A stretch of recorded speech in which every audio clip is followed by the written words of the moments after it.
बात करेंगे यहाँ पे उत्तराखंड टॉपिक की। दोस्तों सबसे पहले आज मैं आपको बता दूं कि उत्तराखंड की सारी जानकारियां आज आपको इसी वीडियोस में मिलने वाली हैं और उत्तराखंड का सबसे बड़ा इतिहास यानी कि उत्तराखंड का इतिहास, उसकी भी सारी जानकारियां मैं आपको यहाँ पे इसी वीडियो में देने वाला हूँ। और दोस्तों उससे बड़ी खुशखबरी इस बात की है कि आपको उत्तराखंड में जितनी भी विज्ञप्ति थी दोस्तों वो आ चुकी हैं। जैसे कि आपको पता होगा वीडियो यानी कि ग्राम विकास अधिकारी या आईटीसी चकबंदी अधिकारी या आईटीसी आप ये मान के चलेगा कि समीक्षा अधिकारी, जितने भी हमारे एग्जाम से यानी कि जो भी ग्रुप सी के अंतर्गत जितने भी पोस्ट थे दोस्तों वो हमारे उत्तराखंड में आ चुकी हैं। तो दोस्तों आपको पता होगा मार्च अप्रैल मई में यानी कि मई जून में एग्जाम होने की जो बात चल रही है वो काफी दोस्तों आप लोग के लिए इंपॉर्टेंट है। तो दोस्तों आपको इसी चैनल में सारी उत्तराखंड की तैयारी कराई जाएंगी और एक टाइम के अकॉर्डिंग आपको सारी चीजें क्लियर करवाई जाएंगी। तो दोस्तों मैं चंद्र गोयल, स्वागत है आपका आपके अपने YouTube चैनल लर्निंग इंडिया में। तो दोस्तों ध्यान दीजिएगा, सबसे पहले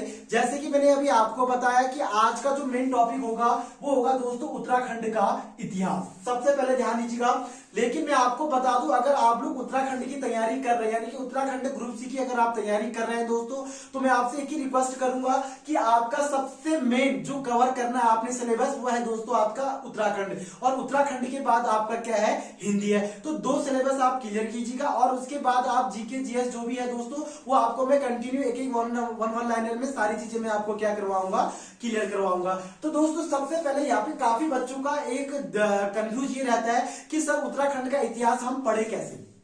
सबसे पहले ध्यान दीजिएगा कि उत्तराखंड का इतिहास हम पढ़े कैसे और उत्तराखंड का इतिहास हम स्टार्ट कैसे करें। तो ये सारी चीजें मैं आपको इसी वीडियोस में बताने वाला हूं दोस्तों। तो आप वीडियो पूरा देखिएगा और आपको आखिरी तक सारे कॉन्सेप्ट क्लियर हो जाएंगे ताकि आपको एग्जाम में कोई भी दिक्कतें ना हो। तो दोस्तों सबसे पहले ध्यान दीजिएगा, अगर मैं उत्तराखंड के इतिहास की बात करूं तो उत्तराखंड के इतिहास को 3 भागों में बांटा गया है। सबसे पहले ध्यान दीजिएगा उत्तराखंड के इतिहास को 3 भागों में बांटा गया है। पहला है आपका प्रागैतिहासिक काल, दूसरा है दोस्तों आद्य ऐतिहासिक काल और उसके बाद है ऐतिहासिक काल। फिर ध्यान दीजिएगा प्रारंभिक ऐतिहासिक काल और आद्य ऐतिहासिक काल और ऐतिहासिक काल। अब काफी बच्चे ये कहते हैं कि सर ये प्रारंभिक ऐतिहासिक काल है क्या।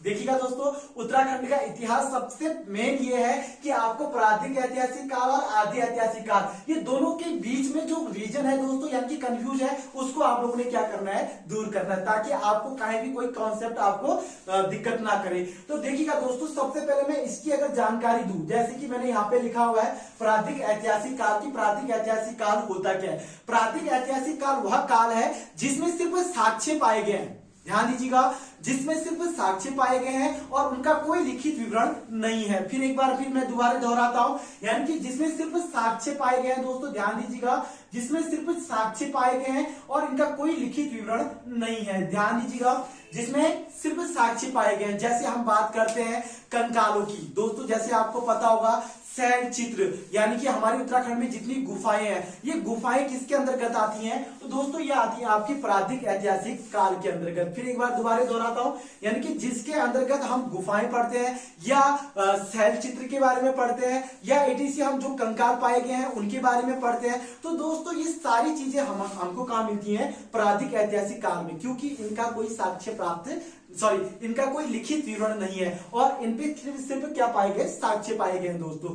लेकिन कहने का तात्पर्य है कि अगर इनके साक्ष्य पाए जाते तो हमको ये लगता है कि हमारे पूर्वज किस टाइप से रहते थे, उनका रहन सहन कैसा था। तो ये सारी चीजें हमको किसमें पाई जाती है, प्रारंभिक ऐतिहासिक काल में दोस्तों। ध्यान दीजिएगा उसके बाद अगर मैं बात करूं आद्य ऐतिहासिक काल की, देखिएगा दोस्तों प्रारंभिक ऐतिहासिक काल में मैंने क्या बताया, सिर्फ जिसमें साक्ष्य पाए गए हैं और प्रारंभिक ऐतिहासिक काल में दोनों चीजें पाई गई हैं दोस्तों। ध्यान दीजिएगा जिसमें साक्ष्य भी है, जिसमें साक्ष्य भी है और लिखित विवरण भी है दोस्तों। ध्यान दीजिएगा जिसमें साक्ष्य भी है और लिखित विवरण भी है, यानी कि उत्तराखंड का अगर हम आद्य ऐतिहासिक काल पढ़े तो जिसमें साक्ष्य भी पाए गए हैं और लिखित विवरण भी पाए गए हैं उसी को हम लोग क्या बोलते हैं दोस्तों, आद्य ऐतिहासिक काल।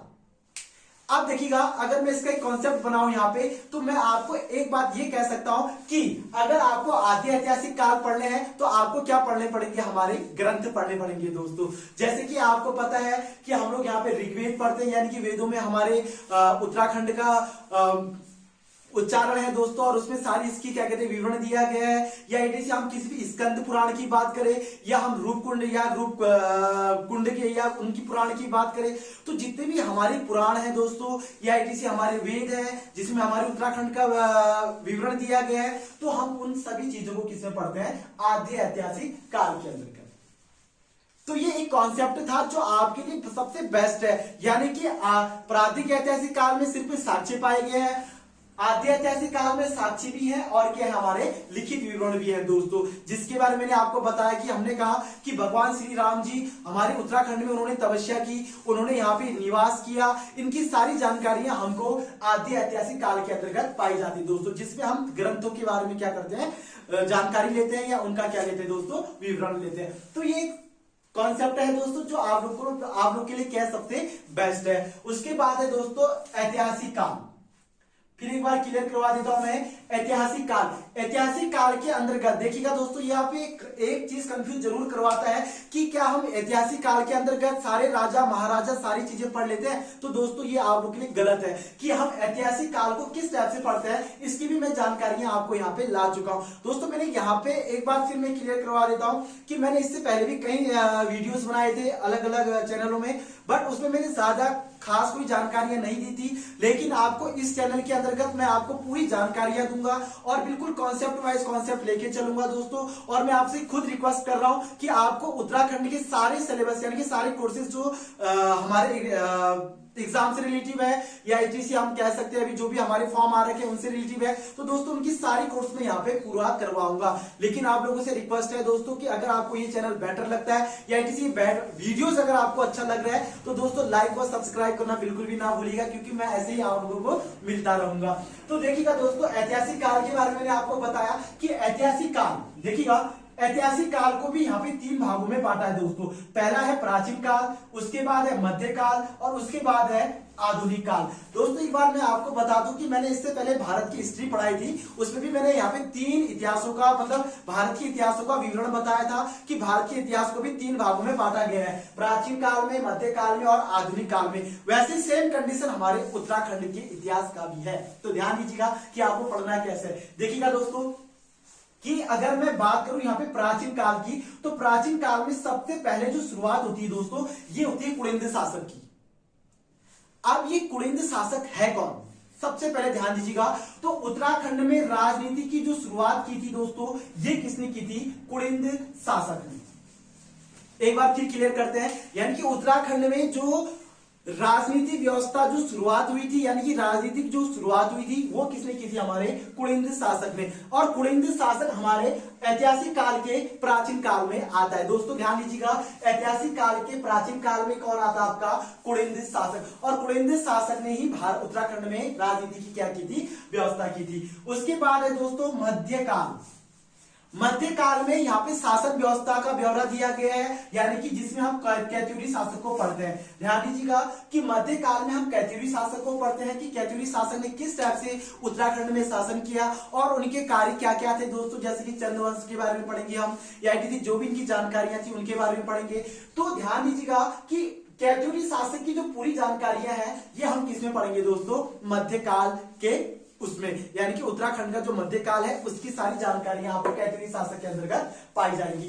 दोस्तों देखिएगा, एक बात फिर मैं आपको समझाना जा रहा हूं कि अगर आप लोग कॉन्सेप्ट के अकॉर्डिंग पढ़ते हैं, यानी कि अगर आपके पास कोई भी कॉन्सेप्ट अगर आपके माइंड में है, तो ध्यान दीजिएगा आपका कोई टॉपिक नहीं छूटेगा और आप कभी भी एग्जाम पे कभी भी आपको कंफ्यूज नहीं होगा। ये बात ध्यान दीजिएगा, अगर आपको कंफ्यूज नहीं होना है तो ध्यान दीजिएगा कि आपको कॉन्सेप्ट के साथ चलना पड़ेगा। अगर आप कॉन्सेप्ट के साथ चलते हैं तो आप कभी भी कंफ्यूजन नहीं हो सकते हैं दोस्तों। और सबसे इंपॉर्टेंट है आपका आधुनिक काल। देखिएगा दोस्तों कि ये भी पूछा गया क्वेश्चन है कि आधुनिक काल को उत्तराखंड के किस काल के अंतर्गत माना जाता है, तो दोस्तों ये ऐतिहासिक काल के अंतर्गत माना जाता है। और आधुनिक काल में हमारे यानी कि गोरखा शासकों ने क्या किया था, उत्तराखंड में आक्रमण किया था दोस्तों। ये भी काफी बार पूछा कि 1790 में पहली बार गोरखाओं ने क्या किया था, कुमाऊं पर आक्रमण किया था और आक्रमण करने के बाद कुमाऊं पर इन्होंने शासन करना स्टार्ट कर लिया था। और उसके बाद फिर क्या चला दोस्तों, गढ़वाल में इन्होंने